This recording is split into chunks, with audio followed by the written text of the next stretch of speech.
नमस्कार, मैं हूं अंकुर और आप देख रहे हैं सत्यहिंदी.com। हमें खुशी इस बात की है कि आप हमारे सभी प्रोग्राम्स को पसंद कर रहे हैं और आपसे हमारा रिश्ता मजबूत हुआ है। और इस रिश्ते को और मजबूत करने के लिए डिस्क्रिप्शन में दिए गए लिंक पर क्लिक करिए, जिससे हमारा रिश्ता और मजबूत होगा। आइए अब एक नजर डाल लेते हैं अब तक की सुर्खियों पर। केंद्रीय मंत्रिमंडल ने बुधवार को 1.16 करोड़ केंद्र सरकार के कर्मचारियों और पेंशन भोगियों को लाभ पहुंचाने के लिए महंगाई भत्ता यानी डीए और महंगाई राहत यानी डीआर को 3% बढ़ा दिया है। इसके साथ ही पहले के 31% से बढ़कर अब ये 34% हो गया है। कैबिनेट की बैठक के बाद एक आधिकारिक विज्ञप्ति में कहा गया है कि यह फैसला 1 जनवरी 2022 से प्रभावी होगा।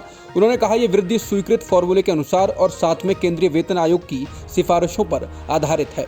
महंगाई भत्ता और महंगाई राहत दोनों के कारण राजकोष पर प्रति वर्ष 9,544 करोड़ रुपए का बोझ पड़ेगा। विज्ञप्ति में कहा गया है कि इससे लगभग 47.68 लाख केंद्र सरकार के कर्मचारियों और 68.62 लाख पेंशन भोगियों को फायदा होगा। बीजेपी की यूथ विंग भारतीय जनता युवा मोर्चा के कार्यकर्ताओं ने बुधवार को दिल्ली के मुख्यमंत्री अरविंद केजरीवाल के सरकारी आवास के बाहर उग्र प्रदर्शन किया। युवा मोर्चा के कार्यकर्ता केजरीवाल के कश्मीरी पंडितों के नरसंहार पर बनी फिल्म द कश्मीर फाइल से जुड़ी टिप्पणी को लेकर सड़क पर उतरे। केजरीवाल ने कुछ दिन पहले दिल्ली की विधानसभा में कहा था कि बीजेपी नेता इस फिल्म के पोस्टर लगा रहे हैं। युवा मोर्चा के कार्यकर्ताओं ने राष्ट्रीय अध्यक्ष तेजस्वी सूर्या के नेतृत्व में प्रदर्शन किया और मुख्यमंत्री आवास के मुख्य द्वार पर तोड़फोड़ भी की। आम आदमी पार्टी ने तोड़फोड़ की निंदा की है। दिल्ली के उप मुख्यमंत्री मनीष सिसोदिया ने कहा कि बीजेपी अरविंद केजरीवाल की हत्या कराना चाहती है। उन्होंने कहा कि आज पुलिस की मौजूदगी में पुलिस के साथ बीजेपी के गुंडे मुख्यमंत्री अरविंद केजरीवाल जी के घर पर पहुंच गए। उनके घर के सीसीटीवी कैमरे तोड़े गए, बूम बैरियर तोड़े गए और सब कुछ पुलिस की मौजूदगी में हुआ। सिसोदिया ने कहा कि केजरीवाल को चुनाव में हरा नहीं पाए तो बीजेपी उन्हें खत्म करना चाहती है। ये बहुत सोची समझी साजिश है। कांग्रेस के पूर्व अध्यक्ष राहुल गांधी ने प्रधानमंत्री मोदी पर तंज कसते हुए हमला किया। राहुल ने ट्वीट कर कहा है कि प्रधानमंत्री की डेली टू डू लिस्ट, इसमें उन्होंने 5 चीजें गिनाई हैं। पहली, पेट्रोल डीजल गैस का रेट कितना बढ़ाऊं। दूसरी, लोगों की खर्चे पे खर्चा कैसे रुकवाऊं। तीसरा, युवा को रोजगार के खोखले सपने कैसे दिखाऊं। चौथा, आज किस सरकारी कंपनी को बेचूं। और 5वीं और आखिरी चीज जो बताई है वो है किसानों को और लाचार कैसे करूं। पेट्रोल और डीजल की कीमत बुधवार को फिर से बढ़ गई है। दोनों की कीमत में 80 पैसे प्रति लीटर का इजाफा हुआ है। पिछले 9 दिन में ईंधन की कीमतों में 8 बार बढ़ोतरी हो चुकी है और अब तक ये प्रति लीटर 5 रुपए 60 पैसे बढ़ चुकी है। इस बढ़ोतरी के बाद दिल्ली में पेट्रोल 101 रुपए से ज्यादा हो चुका है और डीजल 92 रुपए 27 पैसे प्रति लीटर बिक रहा है, जबकि मुंबई में पेट्रोल 115 रुपए 88 पैसे प्रति लीटर हो गया है और डीजल 100 रुपए 10 पैसे प्रति लीटर बिक रहा है। यहाँ पेट्रोल और डीजल की कीमत में क्रमशः 84 और 85 पैसे प्रति लीटर की बढ़ोतरी हुई है। पेट्रोल और डीजल की बढ़ी कीमतों के अलावा कुछ दिन पहले एलपीजी सिलेंडर भी महंगा हो गया था। इसके अलावा इंडस्ट्री के लिए डीजल की कीमत में भी बढ़ोतरी हुई थी।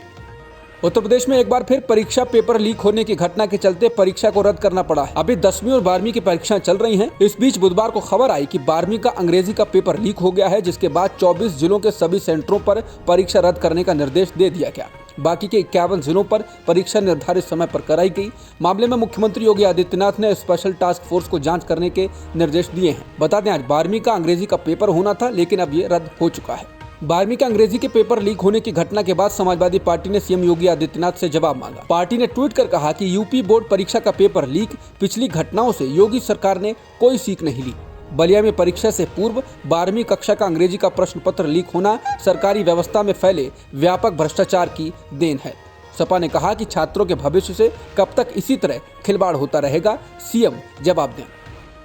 ड्रग्स मामले में बॉलीवुड एक्टर शाहरुख खान के बेटे आर्यन खान व अन्य के खिलाफ चार्जशीट पेश करने में देरी के लिए जांच एजेंसी ने जो वजह बताई हैं वो चर्चा में है। समाचार एजेंसी पीटीआई ने आज अपनी एक रिपोर्ट में उन वजहों का खुलासा किया। एनसीबी ने जो कोर्ट को बताई। गौरतलब है कि एनसीबी को 2 अप्रैल को ये चार्जशीट जमा करनी है, लेकिन समय नजदीक आने पर उसने अब वजह बताई है। एजेंसी ने कहा कि इस हाई प्रोफाइल मामले में उसकी जांच अभी जारी है। एजेंसी ने अदालत को दी गई जानकारी में एक प्रमुख गवाह के मुकरने का हवाला देते हुए समय सीमा को और 90 दिनों तक बढ़ाने का अनुरोध किया है। एजेंसी को 2 अप्रैल तक चार्जशीट दाखिल करनी थी। इसके साथ ही कहा गया है कि नवंबर 2021 से फरवरी 2022 तक देश में कोविड-19 महामारी की स्थिति के कारण विदेशी एजेंसियों का जवाब आने में देरी हुई। लखीमपुर खीरी मामले में आशीष मिश्रा को दी गई जमानत को रद्द करने की मांग वाली याचिका पर सुप्रीम कोर्ट ने बुधवार को उत्तर प्रदेश राज्य को बताया कि एसआईटी की निगरानी के लिए नियुक्त जज ने सिफारिश की है कि राज्य को इस जमानत को चुनौती देने वाली अपील दायर करनी चाहिए। अदालत ने निगरानी कर रहे न्यायाधीश के रुख पर राज्य की प्रतिक्रिया की मांग करते हुए सुनवाई को 4 अप्रैल तक के लिए स्थगित भी कर दिया। इस दौरान भारत के मुख्य न्यायाधीश NV रमन्ना ने उत्तर प्रदेश सरकार की ओर से पेश वकील से पूछा कि मॉनिटरिंग जज की रिपोर्ट से ऐसा प्रतीत होता है कि उन्होंने जमानत रद्द करने की सिफारिश की थी और इसके लिए एक आवेदन दायर करने को भी कहा था, लेकिन ऐसा क्यों नहीं किया गया है। गौरतलब है कि सुप्रीम कोर्ट ने मामले की जांच की निगरानी के लिए पंजाब एवं हरियाणा हाईकोर्ट के पूर्व जज जस्टिस राकेश कुमार जैन को नियुक्त किया था और स्पेशल इन्वेस्टिगेशन टीम का भी गठन किया था। श्रीलंका में छाया आर्थिक संकट का असर देश की स्वास्थ्य प्रणाली पर भी दिख रहा है। अस्पतालों में दवाओं की भारी कमी देखी जा रही है। इसके अलावा श्रीलंकाई लोगों को ईंधन के लिए दिन भर कतारों में लगना पड़ रहा है। इस दौरान लोग बेहोश भी हो जा रहे हैं। अस्त व्यस्त हो चुके आम जीवन के कारण लोगों में गुस्सा भी बढ़ रहा है। फॉरेन करेंसी की गंभीर कमी के कारण श्रीलंका महत्वपूर्ण चीजों के आयात के लिए भुगतान नहीं कर पा रहा है। श्रीलंका में दवाओं के अलावा सीमेंट तक हर चीज की भारी कमी हो गई है। कोलंबो में एक गृहिणी ने AFP को बताया कि मैं यहाँ पिछले 5 घंटों से कतार में खड़ी होकर अपने हिस्से के केरोसिन का इंतजार कर रही हूँ। वो इस केरोसिन का इस्तेमाल घरों में खाना पकाने के लिए करेंगी। उन्होंने कहा कि इस दौरान 3 लोगों को बेहोश होते हुए वो खुद देख चुकी हैं और वह खुद इलाज के लिए अस्पताल में थीं, लेकिन पति और बेटे के काम पर जाने के कारण उनके पास चिलमिलाती धूप में इंतजार करने के अलावा कोई विकल्प नहीं था। उन्होंने कहा कि मैंने कुछ नहीं खाया है, मुझे बहुत चक्कर आ रहा है और बहुत गर्मी भी है, लेकिन हम क्या कर सकते हैं। ऐसा ही हाल श्रीलंका में बड़ी आबादी का हो चुका है। पाकिस्तान के प्रधानमंत्री इमरान खान की मुश्किलें कम नहीं हो रही हैं। अब उनकी सरकार के खिलाफ नेशनल असेंबली में लाए गए अविश्वास प्रस्ताव पर वोटिंग से पहले उनकी सहयोगी पार्टी मुत्तहिदा कौमी मूवमेंट यानी MQMP ने उनके खिलाफ वोट करने का ऐलान कर दिया है। वहीं PPP अध्यक्ष बिलावल भुट्टो जरदारी ने ट्वीट कर कहा है कि संयुक्त विपक्ष और MQM के साथ समझौता हो गया है। हम कल एक प्रेस कॉन्फ्रेंस में मीडिया के साथ ये फैसला साझा करेंगे। बता दें, इमरान खान की पार्टी के दर्जनों विधायक पहले ही उनके खिलाफ वोट करने का इरादा बना चुके हैं। इस बीच उनकी सहयोगी पार्टी का उनके खिलाफ जाने का मतलब है कि इमरान खान के पास सरकार में बने रहने के लिए जरूरी संख्या जुटा पाने का संकट अब और गहरा गया है।